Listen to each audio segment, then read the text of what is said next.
Ella es una privilegiada porque sabe de dónde venimos. Es arqueóloga, es Cayetana Johnson.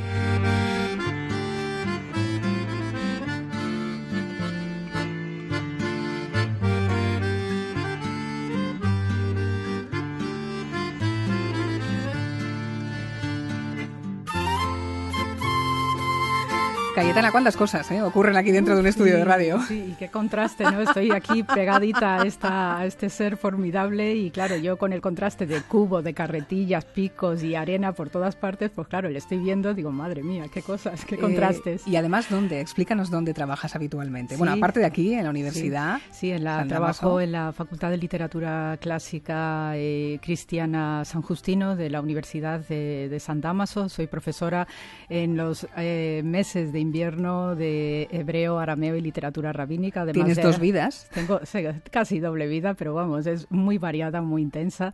Y después ya paso los veranos, 3 meses de verano, julio, agosto y parte de septiembre, excavando en Israel. Mitad y mitad, es decir, el verano y el invierno. Sí, pero sí, el corazón siempre está en un lugar, ¿no? Que es siempre, saber de dónde venimos, de siempre, dónde estamos siempre. Y además en un físicamente ubicada. Caramba, qué difícil, ¿eh? No sé si también la circunstancia política del país donde estáis. Sí, es un país muy intenso. Lo hace más difícil todavía. Sí, y tenemos a veces ciertas dificultades. He vivido todas las intifadas, he vivido guerras, incluyendo esta última de Gaza, y teníamos un plan de evacuación, y me acuerdo que estaba excavando en Jerusalén y veíamos cómo llegaban los cohetes y cómo se activaba el Kippat Barcel, que es este Iron Dome que protegía la ciudad, y cómo se disolvían los cohetes que venían. Y bueno, pues teníamos las órdenes de escondernos en los túneles históricos de la ciudad, ¿no? De alcantarillas romanas, de época de Herodes el Grande, etcétera. Y bueno, yo disfrutaba como una enana, aunque suene paradójico, porque claro, ves misiles que te llegan, pero yo me estoy escondiendo en túneles ancestrales y bueno, pues ahí estábamos. Es decir, tu vida es lo que tienes que salvar, la tuya y la de todos los demás, pero es verdad que esos lugares son algo más que una bandera, ¿no? Sí. Son parte de la historia de la humanidad. Muchísimo, es centro fundamental, y si no se puede entender el Mediterráneo en su conjunto si no se trata Tierra Santa, precisamente. Este verano, aquí donde la están escuchando, saltó a los medios de comunicación con una fotografía y un pendiente. Y un pendiente helenístico. Un pendiente de oro en la mano. Sí. Que supuso un antes y un después. 2.200 años tiene ese pendiente. Sí, le hemos fechado siglo III, antes de era cristiana, una cosa preciosísima, ¿no? De una finura excepcional, de filigrana de oro, y bueno, pues acostumbrados habitualmente a la piedra, a la cerámica y a toneladas de arena, pues que te aparezca oro, enseguida gritamos oro, y claro, enseguida ya todo el mundo corriendo, y allí pues me escogieron para modelar este pendiente, ¿no? Y imitando la manera y la costumbre, a pesar de lo sucia que estaba, pues cómo se pondría una señora de su tiempo ese pendiente. Y yo me imaginaba como la gran reina Salomé Alexandra, aquí toda muy coqueta, ya muy mona, pues poniéndose un pendiente del siglo III. Es precioso, ¿no? Maravilloso. La cabeza de un animal con cuernos. Una gacela, con sus conecitos hacia atrás y con su chivito, ¿no? Sé que es una filigrana, un detalle de preciosismo, de orfebrería, ¿no? ¿Pero qué significa? ¿Qué es lo que supone? Supone una élite muy bien acomodada, y sobre todo en una ciudad como Jerusalén, que tradicionalmente en ese periodo tenía fama de ser conservadora y de no admitir de buena gana cualquier analogía con lo griego, ¿no? Por evitar que hubiera un judaísmo muy helenizado y que abandonara tarde o temprano el judaísmo. Pues el que apareciese este tipo de cosas nos estaba avisando de que hay una visión mucho más, o debe haber una visión más cosmopolita de especialmente Jerusalén de entonces. No hemos explicado dónde exactamente, porque eso era hace muy poco un parking. Era un parking, sí señora, y además yo recuerdo en mis primeros años, cuando era estudiante, tierna estudiante, y que iba y venía a Israel, yo recuerdo haber visto ese parking para autobuses turísticos y para taxis, y de repente ya todo el mundo sabía que había algo debajo, ¿no? Y al final, cuando ya empezaron a abrir el hoyo, como decimos, pues las sorpresas son inagotables, y además es fuente de inspiración año tras año que voy. ¿Estás allí? Pero también en otro enclave, que ese sí que es de verdad. Estoy en el norte también, en el mes de julio, en la ciudad de Tel Hatzor, una ciudad cananea, y cuando hablamos de Canaán estamos situados entre el 3500 y el 1200 antes de era cristiana, y allí también nos está saliendo una ciudad espectacular, monumental, que es lo que mejor representa a Canaán, el Canaán bíblico además, para entender además las costumbres y la situación y el contexto de la fundación de Israel y su religión.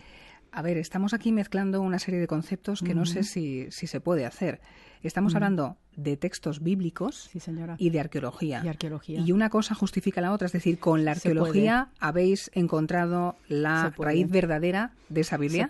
Se puede. Yo siempre pongo de ejemplo a Schliemann cuando excavó Troya, que él utilizaba la Ilíada en una mano y el pico en otra. Nosotros también podemos hacer lo mismo con la Biblia. Y afortunadamente las tecnologías, gracias a las tecnologías y sobre todo de universidades de prestigio como Haifa, Tel Aviv o la Hebrea de Jerusalén, aplicando tecnologías de microarqueología con el Instituto Weizmann, estamos teniendo unos contextos maravillosos que nos localizan la gran parte de los episodios bíblicos, tanto del Antiguo como del Nuevo Testamento. ¿Y hablar de la resurrección de Jesús tiene sentido, arqueológicamente hablando? Sí, si nos apoyamos en la creencia y después en el dato arqueológico de lo que es el Santo Sepulcro de Jerusalén. Que tú lo has visto, has estado allí, de hecho estuvisteis delante para ver si estaba conservado o no en aquella cueva que hay allí. Y además en la fase última de restauración del edículo, que ha quedado maravilloso. El caso es que el Gólgota, desde los acontecimientos de la pasión y muerte de Jesús y la resurrección, fue objeto de peregrinación desde bien temprano. El emperador Adriano, a comienzos del siglo II, cuando renombró a la ciudad de Jerusalén como Aelia Capitolina, sabía perfectamente esta costumbre de peregrinación de los primeros cristianos o seguidores de Jesús y levantó un templo a la diosa Afrodita, prohibiendo cualquier tipo de veneración de cristianos en este lugar. De aquí que con el tiempo Santa Elena, la madre de Constantino el Grande, decide demoler el templo de Afrodita y bajando se encuentra una tumba espectacular que coincide con esa veneración pasada desde el siglo I. Impresionante. Es impresionante. Impresionante estar allí donde nadie del siglo XXI ha estado, claro. ¿No? Y además que estaba en perfecto estado, porque eso era una cantera. Eso era una cantera y después ya se fue reutilizando para cementerio o tumbas, ¿no? Porque por necesidades logísticas de la ciudad.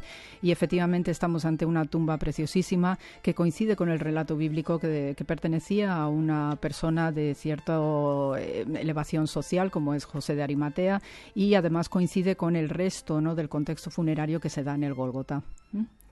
Es de poner los pelos de punta, ¿eh? Mucho.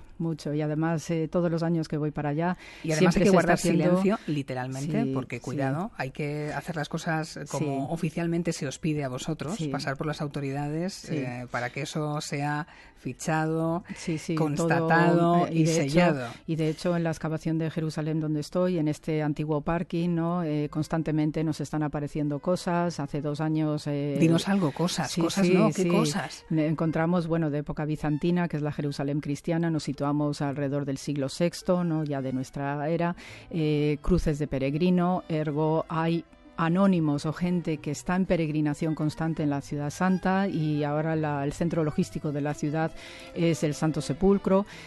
También hace un par de años encontramos en la misma localización un anillo preciosísimo de oro de peregrinación estrictamente femenina, donde viene representado el selfie de lo que era el Gólgota de esa época, con el relato bíblico de 2 mujeres que son testigos de la resurrección. La roca del Gólgota, tal como estaba en la Basílica de Santa Elena y Constantino, y luego un angelote sentado. Me ha encantado eso del selfie.